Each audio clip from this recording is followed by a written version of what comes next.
In Azimio, it is important to know things and to speak from a position of knowledge. We are the only coalition who does these things for our members of parliament so that they can debate and engage on issues from a position of knowledge.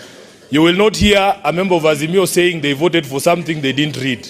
And for that, I want to thank the coalition for always prioritizing knowledge. So mujipigie makofi nyinyi wenyewe. Number two, it is quite apparent that the time that is required to go through everything is not sufficient. So just like we requested the leadership to put together this one on the NADCO bills, on behalf of my colleagues, we are requesting that we do something similar on the finance bill because that debate is going to be heavy in the coming days. And Dr. Annette, don't tire when we come back to you for us to hold those meetings. I will just say that it is quite exhausting for good people when bad people are in power, because it is quite clear that these people have unending reservoirs of evil. Every single day you wake up and they've conjured another silly idea or just bad ideas, and they say that we in the opposition are required to push back on these things. What I don't understand is, why can't you just do the right thing? Why not do the right thing?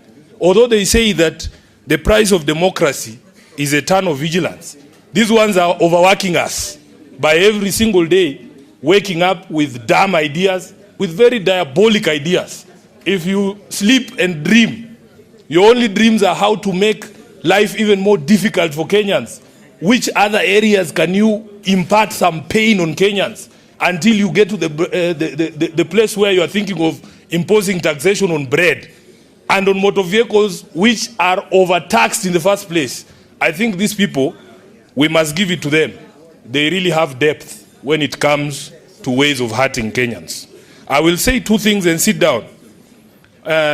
Honorable members, on this question of recognition of parliamentary parties, I want to plead with members that just like it was done in the National Assembly, that you lifted the definition from your standing orders, it would be also prudent for us to lift from our own standing orders in the Senate, because they already have provision for recognition of parliamentary parties and the bar has been set at 10 members. I am hoping that I'll be able to convince my colleague from Kitui, the Honorable Senator Wambua, because I know that he has a different opinion.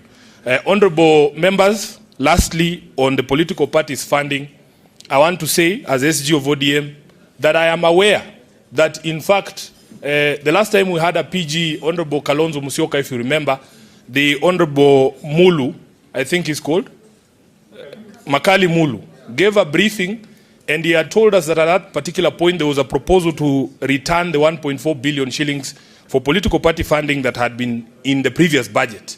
The information we are getting right now is that there is already a proposal from Treasury to cut that back to 600 million shillings for all qualifying political parties. The regret is that we did not take advantage of this process to ring-fence political party funding, because the idea by this regime is to cripple us. I can ascertain here that all our programs at the party have ground to a halt. I am in arrears in all my county offices for over 6 months, and I have 44 county offices. Honorable Kalonzo and the team, we must think of how we ring-fence the political party funding. Lastly, on the division of revenue, I want to speak on behalf of the Senate and tell members of the Azimio coalition in the National Assembly, we were extremely proud of the position you took on this matter when the debate came to the floor of the House. We in the Senate can see light at the end of the tunnel, because for the first time, this matter is not being debated as a matter pitting the Senate against the National Assembly. And I am hoping, honorable members of the coalition leadership, that when we go to mediation, the instructions on members of the Azimio coalition who will be in that mediation team will be to stand with devolution, to stand with the Senate, because the figures we have proposed of 415 billion to the counties is something we can justify, and we are prepared to do that. So I am hoping that you will support us. So, honorable members, I want to stop there to recognize that there was my colleague, the SG of Wiper. I saw her in the room, but she left. And therefore, I want to invite the SG of, yes? Yes, the SG of Jubilee, the Honorable Kioni, who will invite the leadership for the comments, and then we close.